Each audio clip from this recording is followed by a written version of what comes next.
सुबह का वक्त था। चारों तरफ जंगल में गहरा सन्नाटा पसरा हुआ था। तभी तभी अचानक सफेद वस्त्रों में लिपटी दिव्य सुंदर अप्सरा घने जंगल के बीच प्रकट हुई। उसके चेहरे पर घबराहट साफ झलक रही थी। अरे ये क्या, मैं यहाँ कहाँ आ गई? मैं तो स्वर्ग लोक जा रही थी। ये कौन सी जगह है? चारों तरफ जंगल, पेड़ पौधे, ये तो स्वर्ग लोक बिल्कुल नहीं लग रहा। लगता है मैं धरती लोक पर आ गई हूँ। लेकिन अब मैं क्या करूँ? मेरे पास इतनी शक्तियाँ भी नहीं बची हैं कि मैं वापस स्वर्ग लोक जा सकूँ। उर्वशी घबराकर इधर उधर देखने लगी और कुछ कदम आगे बढ़ी। तभी अचानक उसे एक अत्यंत मधुर बांसुरी की धुन सुनाई दी। इतनी सुंदर बांसुरी की आवाज, ये तो मैंने स्वर्गलोक पे भी नहीं सुनी। भला इतनी सुंदर धुन कौन बजा रहा होगा? चलो जाकर देखती हूँ। उर्वशी उस बांसुरी की धुन के पीछे पीछे चलने लगी। कुछ ही देर में वो एक तालाब के किनारे पहुंची, जहाँ एक बेहद खूबसूरत युवक सूरज बांसुरी बजा रहा था। उसके आसपास गायें चर रही थीं। ये दृश्य देखते ही उर्वशी मोहित हो गई। इतनी सुंदर बांसुरी की धुन और ये मनुष्य भी इतना सुंदर। कहीं ये कोई माया जाल तो नहीं? मैंने सुना है कि धरती लोक के मनुष्य मायावी होते हैं, दिखते कुछ है और होते कुछ और है। नहीं, मुझे इसके पास नहीं जाना चाहिए।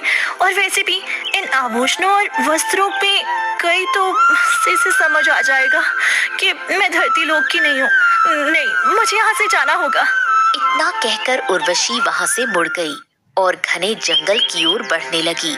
कई घंटों तक भटकने के बाद भी उसे कोई रास्ता नहीं मिला। मैं क्या करूं? मुझे कुछ भी समझ नहीं आ रहा। कई घंटों से भटक रही हूँ। ना ये पता है कि मैं कहाँ हूँ, ना ही ये कि कहाँ जाऊँ। अब तो रात भी होने वाली है। बेहतर होगा मैं इसी पेड़ के नीचे बैठ जाऊँ। सुबह होने पर कोई रास्ता ढूंढूंगी जिससे वापस अपने स्वर्ग लोक जा सकूं। उर्वशी एक पेड़ के नीचे बैठ गई। कुछ ही देर बाद पास की झाड़ियों में हलचल होने लगी। ये देखकर उर्वशी घबराकर खड़ी हो गई। ये झाड़ी के पीछे क्या है? कौन हिला रहा है वह झाड़ियों को? तभी झाड़ियों के पीछे से एक खूंखार भेड़िया बाहर निकला। भेड़िए को देखते ही उर्वशी थरथर कांपने लगी। अरे ये तो भेड़िया है। सुना था ये सबको मार डालता है और ये तो मेरी ही तरफ आ रहा है। मुझे यहाँ से भागना होगा। उर्वशी जान बचाकर गांव की ओर दौड़ने लगी और भेड़िया उसके पीछे पीछे दौड़ने लगा। भागते भागते उर्वशी एक झोपड़ी के सामने पहुंची और जोर जोर से दरवाजा पीटने लगी। इस घर में तो कोई इंसान ही रहता होगा। उसने मुझे अप्सरा के बीच में देख लिया तो क्या होगा? अपना रूप बदल देती हूँ। उर्वशी ने जल्दी से एक साधारण स्त्री का रूप धारण कर लिया। तभी दरवाजा खुला और सूरज बाहर आया। अरे ये तो वही युवक है जिसे मैंने तालाब के किनारे बांसुरी बजाते देखा था। क्या नहीं मैं उसी के पास आ गई? अरे इतनी खूबसूरत लड़की, ये तो कोई साधारण लड़की नहीं लगती। इतनी सुंदर लड़की तो मैंने अपने जीवन में कभी नहीं देखी। बचाओ बचाओ, मेरी रक्षा करो। अरे लेकिन क्या बात है? हुआ क्या हुआ? मेरे पीछे एक भेड़िया है। वे मुझे नुकसान पहुंचाना चाहता है। भगवान के लिए मुझे अपने घर में रख लो। तभी झोपड़ी के अंदर से लता बाहर आई। अरे बेटी, क्या हुआ? तुम इतनी घबराई हुई क्यों हो? एक भेड़िया मुझे मारना चाहता है। अच्छा ठीक है, घबराओ मत, तुम अंदर आओ। मैं अभी उसे सबक सिखाता हूँ, अंदर आओ। सूरज हाथ में डंडा लेकर बाहर निकला और भेड़िए की ओर बढ़ा। जैसे ही भेड़िए ने सूरज के हाथ में डंडा देखा, वो डर के मारे वापस घने जंगल में भाग गया। बड़ा आया था मासूम लड़की को परेशान करने। अरे सामने आ जाता तो टांगे काट देता तेरी। अच्छा हुआ भाग गया, डरपोक। जब भेड़िया वापस नहीं आया, सूरज अंदर लौट आया। देखो बेटा, ये कुछ बोल भी नहीं पा रही है। क्या बात क्या है? तुम इतनी परेशान क्यों हो? मैं इन्हें कैसे बताऊं कि स्वर्ग लोक की अप्सरा हूँ मैं। अगर सच्चाई बता दी तो कहीं ये लोग मुझे नुकसान न पहुँचाए। बेटी घबराओ मत, इस घर में कोई और नहीं है, सिर्फ हम माँ बेटा रहते हैं। तुम कहाँ की हो? तुम्हारे माता पिता कौन है? इतनी रात को घने जंगल में क्या कर रही थी? हाँ हाँ, देखो डरने की जरूरत नहीं है, हम तुम्हें कोई नुकसान नहीं पहुंचाएंगे। मेरा नाम उर्वशी है, इससे ज्यादा मुझे कुछ याद नहीं। मुझे नहीं पता मेरा घर कहाँ है। मैं तालाब के किनारे घायल अवस्था में पड़ी थी। शायद सर पर चोट लगने से मेरी याददाश्त चली गई है। अरे ये तो बहुत बुरा हुआ बेटा। अब ये कहाँ जाएगी? जब तक इसकी याददाश्त वापस नहीं आती, इसे हमारे घर में ही रहने दो। हाँ माँ, आप ठीक कहती हैं। इस हालत में किसी लड़की को अकेला छोड़ना ठीक नहीं है। मैं बहुत थक गई हूँ, मैं सोना चाहती हूँ। हाँ बेटी, आओ तुम मेरे कमरे में चलो, वहीं सो जाना। लता उर्वशी को अपने कमरे में ले गई। अये हाय हाय हाय, ऐसा सौंदर्य मैंने कभी नहीं देखा। हाँ, हे भगवान, ये मुझे हो क्या रहा है? मैं इसके सौंदर्य पर इतना मोहित क्यों हो रहा हूँ?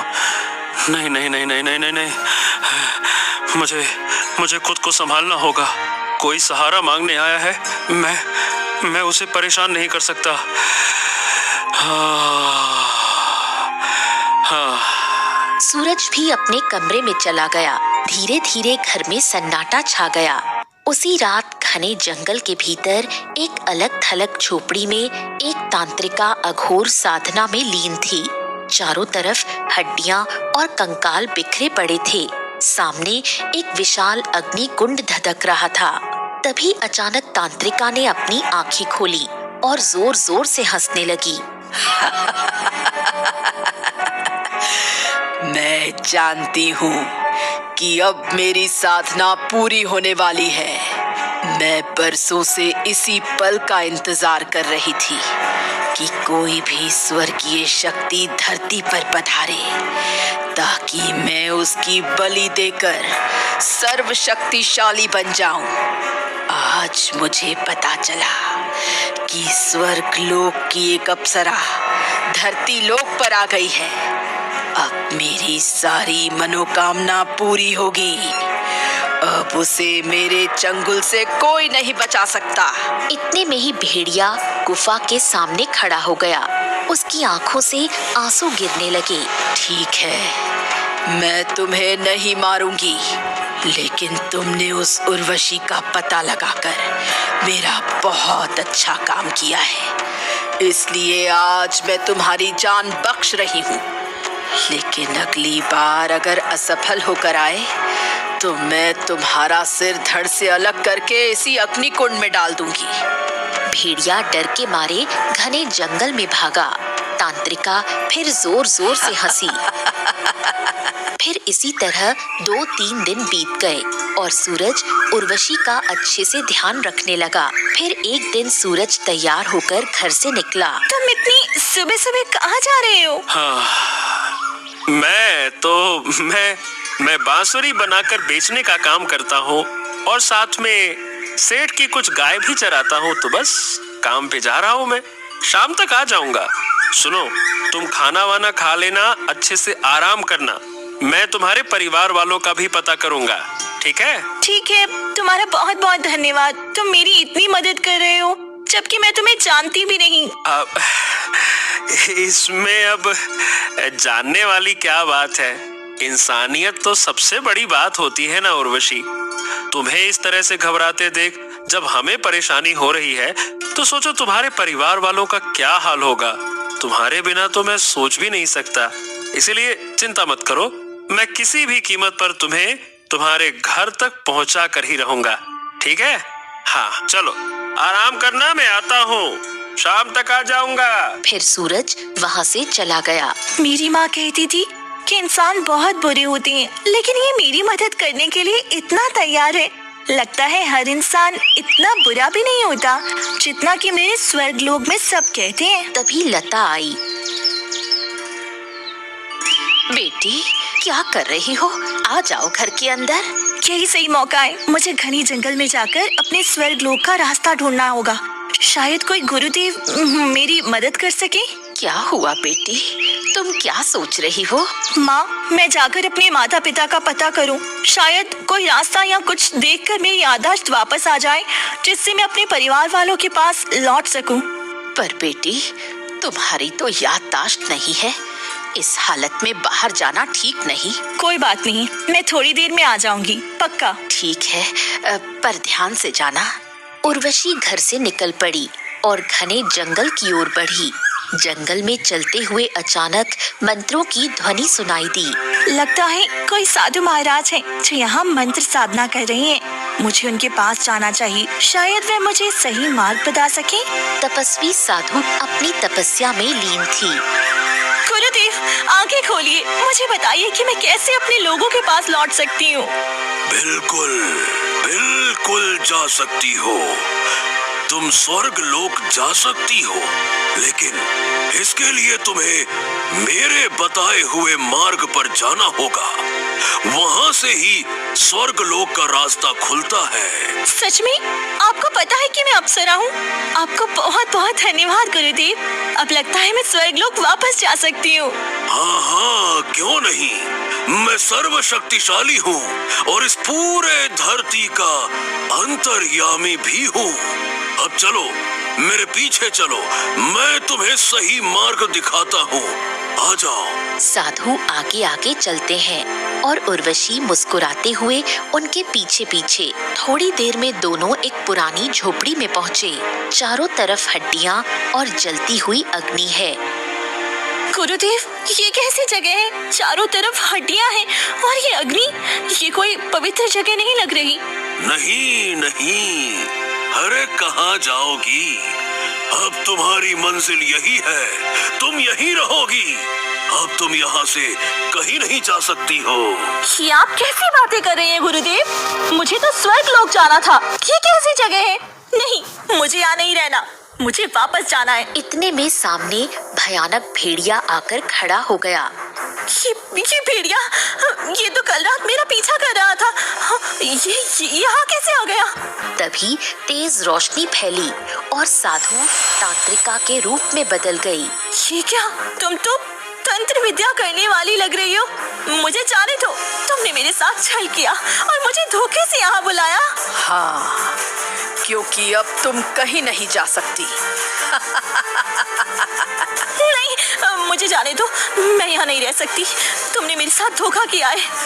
क्योंकि मैं जान गई थी कि तुम उर्वशी हो और तुम धरती लोक पर आई हो।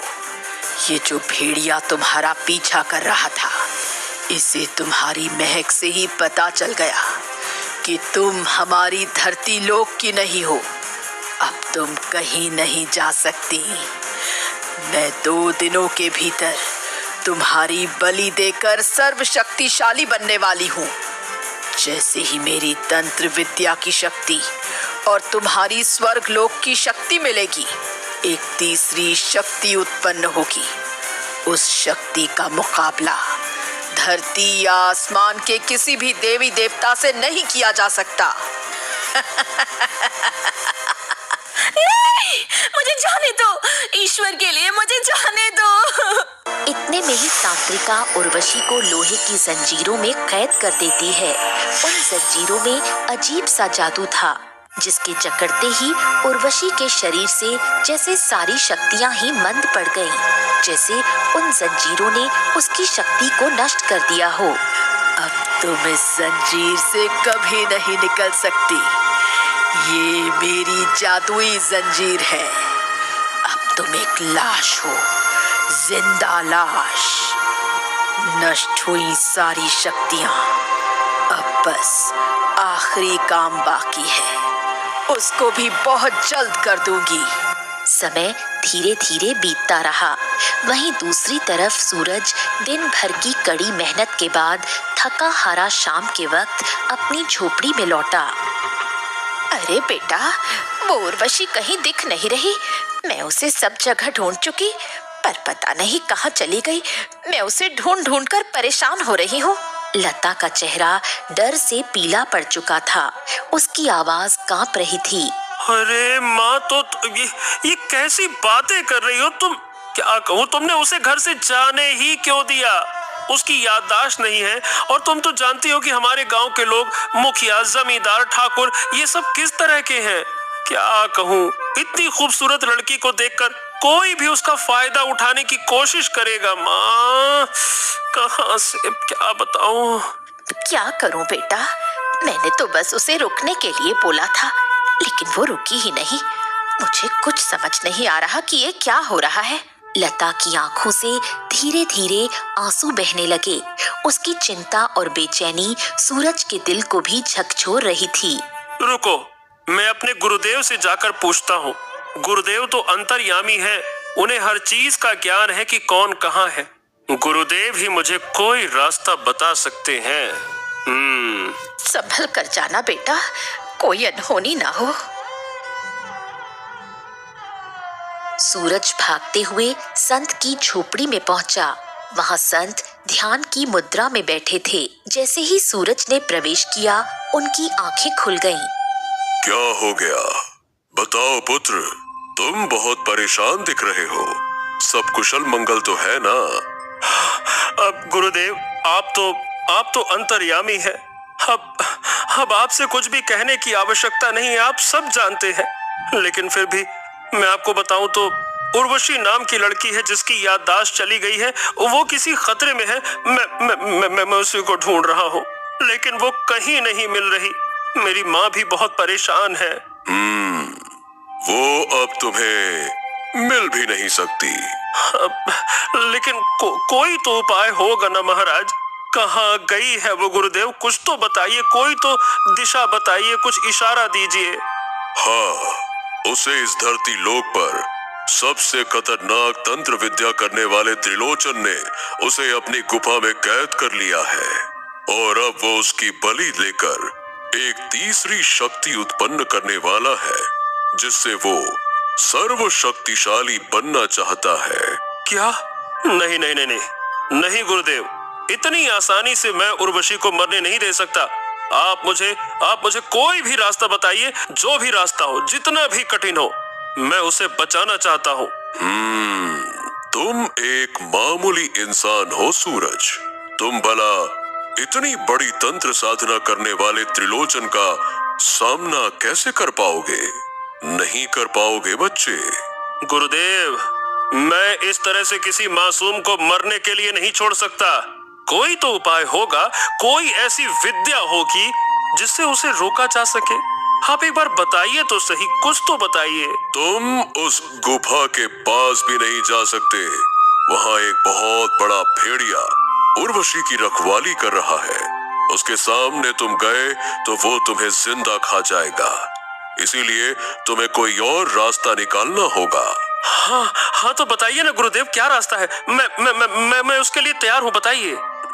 मैं अपनी शक्ति से अभी एक बहुत ही शक्तिशाली इंसान को बुलाने वाला हूँ। इसके लिए तुम्हें झोपड़ी से बाहर जाकर मेरी प्रतीक्षा करनी होगी। हाँ ठीक है गुरुदेव, मैं झोपड़ी के बाहर आपका इंतजार कर रहा हूँ। ठीक है। सूरज झोपड़ी से बाहर निकला। तभी संत मंत्रों का उच्चारण करने लगे। मंत्रों की गूंज के साथ हवा तेज चलने लगी। झोपड़ी प्रकाश से भर गई और अचानक ही परी लोक की अप्सरा निर्मला अपनी बेटी मोनिका के साथ वहां प्रकट हो गई। संत गुरु, आपने मुझे यहाँ क्यों बुलाया? तुम अपनी पुत्री को ढूंढ रही हो? इसी सिलसिले में मैंने तुम्हें यहाँ बुलाया है। हाँ, मैं अपनी पुत्री को कई दिनों से ढूंढ रही हूँ। स्वर्ग, नर्क, पाताल लोक, सब जगह ढूंढा, पर मुझे मेरी बेटी कहीं नहीं मिली। हाँ गुरुदेव, मुझे अपनी बहन को किसी भी कीमत पर ढूंढना है। तुम्हारी बहन धरती लोक की सबसे बड़ी तंत्र विद्या करने वाले त्रिलोचन के कब्जे में है। उसे बचाना इतना भी आसान नहीं है। हाँ संत गुरु, उस तांत्रिका को हराने का क्या मार्ग है? तुम दोनों के पास स्वर्ग लोक की शक्तियां हैं, लेकिन त्रिलोचन के पास तंत्र विद्या की शक्तियां हैं। झोपड़ी के बाहर एक सूरज नाम का मेरा शिष्य है। तुम दोनों अपनी सच्चाई छुपाकर उसके पास जाओ और उसकी मदद से हल्द्वानी नदी का जल प्राप्त करना होगा तुम्हें। उस जल को अपनी पुत्री को पिलाना होगा, जिससे उसकी सारी शक्तियां वापस आ जाएंगी। फिर तुम तीनों मिलकर तंत्रिका का सामना कर सकती हो, क्योंकि वो अघोर विद्या की परिपूर्ण है। ठीक है संत गुरु, अगर यही मार्ग है तो मैं अपनी बहन को बचाने के लिए तैयार हूँ। हाँ गुरुदेव, हम अपनी बच्ची को बचाने के लिए कुछ भी करने को तैयार हैं। फिर दोनों एक साधारण वेश में झोपड़ी से बाहर निकली। आप दोनों, मैंने तो आप दोनों को झोपड़ी में जाते हुए नहीं देखा, तो फिर आप यहाँ? हाँ, हम भी संत गुरु के शिष्य हैं। उन्होंने बताया कि तुम किसी उर्वशी नाम की लड़की को बचाना चाहते हो। चलो हम तीनों मिलकर उसे बचाएंगे। पर हमारे पास तो कोई हथियार ही नहीं है। हम उस तांत्रिक का सामना कैसे करेंगे? कैसे कैसे कैसे? हमें हल्द्वानी नदी का जल लाकर उर्वशी को पिलाना होगा, जिससे कि उर्वशी के अंदर इतनी ताकत आ जाए कि वो उस तंत्र विद्या की शक्ति को तोड़ सके, और फिर हम तीनों मिलकर उसका सामना कर लेंगे। हाँ, गुरुदेव ने बताया है तो इसमें जरूर सच्चाई होगी। हम चार मिलकर एक तांत्रिका को तो हरा ही सकते हैं। ठीक है, अगर ये करना है तो मैं करने के लिए तैयार हूँ, लेकिन हल्द्वानी नदी तो यहाँ से बहुत दूर है और बीच में तो कई जंगली जानवर भी रहते हैं। तुम चिंता मत करो, हम तीनों हैं ना, हम सबका सामना कर लेंगे। अब चलो चलते हैं। फिर तीनों वहां से निकल पड़े और घने जंगल से होते हुए आगे बढ़ने लगे। वैसे तुम्हारा क्या रिश्ता है उर्वशी के साथ, और तुम उसके लिए अपनी जान क्यों खतरे में डालना चाहते हो? हाँ, बस एक इंसानियत का रिश्ता है। वो मेरे पास मदद मांगने आई थी और उसकी याददाश्त चली गई है। अगर वो खतरे में रही तो ठीक नहीं होगा। इंसानियत का पहला फर्ज यही कहता है कि जो भी मुसीबत में हो उसकी मदद करनी चाहिए। सच में तुम बहुत अच्छे दिल के हो। चलो अब चलते हैं। तीनों लगातार चलते रहे। उन्होंने कई घंटों का सफर तय किया। तभी अचानक रास्ते में शेर की दहाड़ सुनाई दी। अरे ये क्या? यहाँ तो शेर की दहाड़ सुनाई दे रही है। श्श्श, हमें चुप रहना चाहिए और कहीं छुप जाना चाहिए, वरना ये जंगली जानवर हमें नुकसान भी पहुंचा सकता है। इधर आओ, इस तरफ। चिंता मत करो सूरज बेटा, मैं एक शिकारी की बेटी हूँ। इस जंगली शेर का सामना मैं अच्छी तरह कर लूंगी। तुम बस मेरे पीछे चलो। हाँ, हमें सतर्क रहना होगा, साथ रहकर ही आगे बढ़ना है।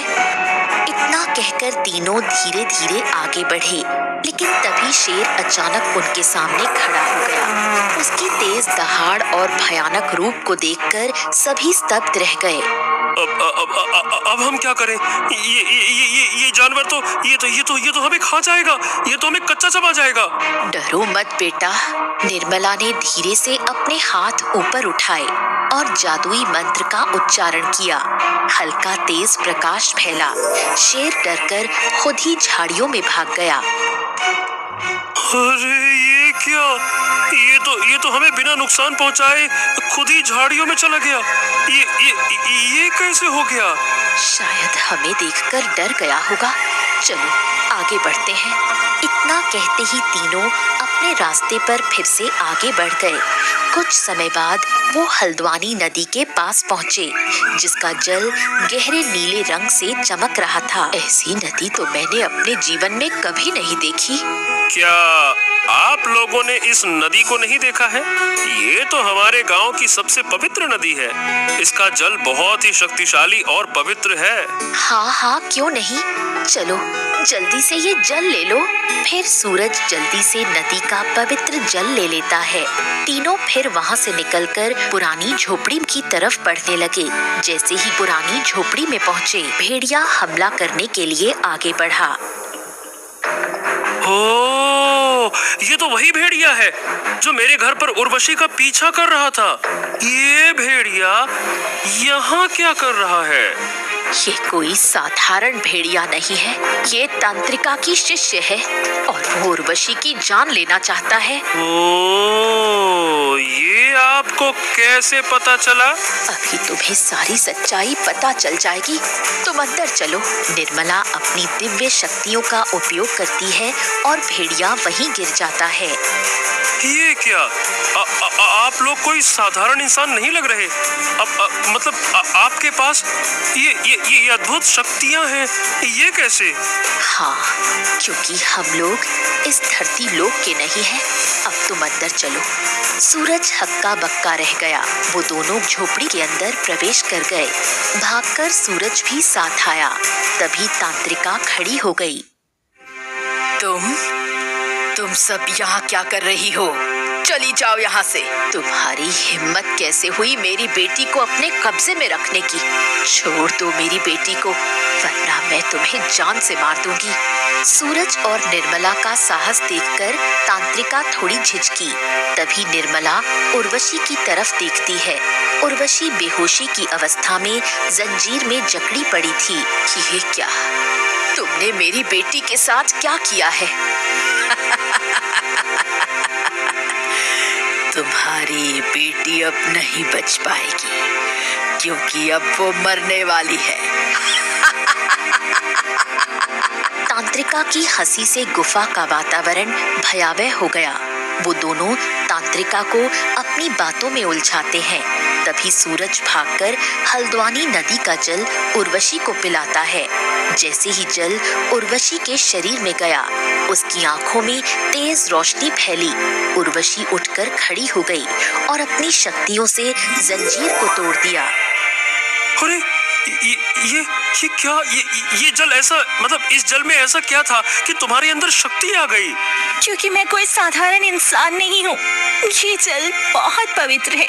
मैं अपनी शक्तियाँ भूल गई थी, लेकिन इस जल को पीते ही मेरी शक्तियाँ वापस आ गई। अब हटो, मैं इस तंत्रिका को जिंदा नहीं छोड़ूंगी। आखिर ये क्या रहस्य है? मुझे तो कुछ समझ में नहीं आ रहा। उर्वशी की आंखों में आक्रोश और शक्ति दोनों चमक रहे थे। तुम ठीक हो बहन? हाँ, मैं ठीक हूँ और आप दोनों को देखकर बहुत खुश हूँ। माँ, मुझे माफ कर दो। मैं बिना बताए स्वर्गलोक के लिए निकल गई थी। मुझे ऐसा नहीं करना चाहिए था। तुम लोगों का बहुत हो गया ये माँ बेटी का प्यार। अब तुम्हें कोई नहीं बचा पाएगा और तुमने मेरे शिकार को होश में ला दिया। अब मैं तुम्हें ही जान से मारूंगी। तांत्रिका अपनी शक्ति का इस्तेमाल करती है और सभी पर हमला करती है। इतने में ही उर्वशी, निर्मला और मनिका अपनी शक्तियां एक साथ इस्तेमाल करके तांत्रिका पर हमला करती है। नहीं, तुम सबकी शक्तियां इतनी जबरदस्त कैसे हो सकती हैं? तुम ऐसा नहीं कर सकते। इतना कहकर तांत्रिका फिर हमला करती है। इतने में ही उन तीनों की शक्तियां इतनी जबरदस्त होती हैं कि तांत्रिका जलकर राख हो जाती है। अरे ये तो मर गई।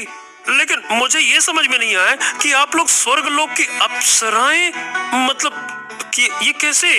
बेटा, मैं उर्वशी की माँ हूँ। ये मेरी बेटी मनिका और ये मेरी बेटी उर्वशी है। हम सब स्वर्ग लोक की अप्सराएं हैं। मेरी बेटी गलती से धरती लोक पर आ गई थी, लेकिन तुमने उसकी बहुत मदद की। अब हम लोग चलते हैं। हाँ सूरज, तुम्हारा बहुत बहुत धन्यवाद।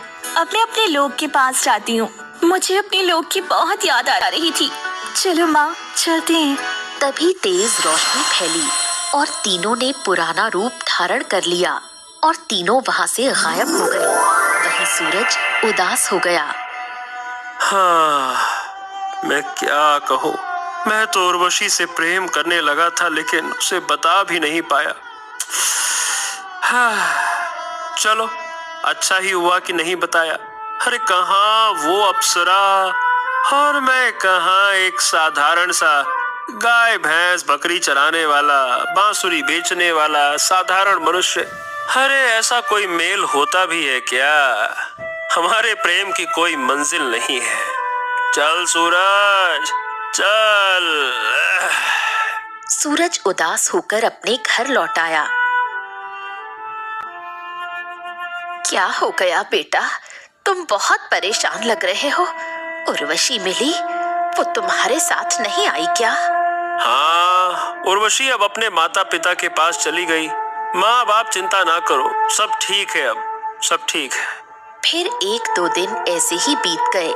सूरज हर समय उर्वशी के ख्यालों में खोया रहता, न खाता न सोता, और हर पल उसकी याद उसे सताती रहती। बेटा, क्या हो गया? 2 दिन से देख रही हूँ, ना ही तुम ढंग से खाते हो न पीते हो। क्या हुआ तुम्हें? नहीं माँ, इसमें कोई भी मेरी मदद नहीं कर सकता। ये मेरी अंदरूनी पीड़ा है। सूरज वहां से निकल पड़ा। सूरज तालाब के किनारे जाकर बैठ गया। अब ये मुझे हो क्या रहा है? मैं उर्वशी को भुलाने की कोशिश तो कर रहा हूँ, पर मैं उसे भुला क्यों नहीं पा रहा? आखिर हमारे प्रेम की कोई मंजिल नहीं है। मैं अब तभी उसे घुंघरुओं की आवाज सुनाई पड़ी। है? अरे ये घुंघरू की आवाज, ये कौन दे रहा है? सूरज ने पीछे मुड़कर देखा। उर्वशी साधारण कपड़ों में खड़ी थी। ये क्या? मुझे तो भ्रम हो रहा है। ये सच कैसे हो सकता है? उर्वशी, नहीं, तुम्हें कोई भ्रम नहीं हो रहा है। सूरज, मैं अब तुम्हारे पास आ गई हूँ। क्या सच में? तुम सच में मेरे सामने हो? उर्वशी, तुम सच में हो? हाँ, मैं तुम्हारी सारी बातें समझती हूँ।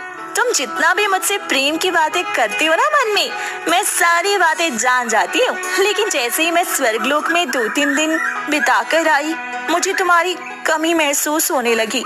तुमसे प्रेम हो गया था मुझे भी। हाँ, ये सच है कि मुझे स्वर्गलोक में रहने के बाद पता चला, पर मैं अपने माता पिता से ये कहकर अब हमेशा के लिए धरती लोक पर आ गई हूँ, क्योंकि मैं भी तुमसे प्रेम करने लगी हूँ।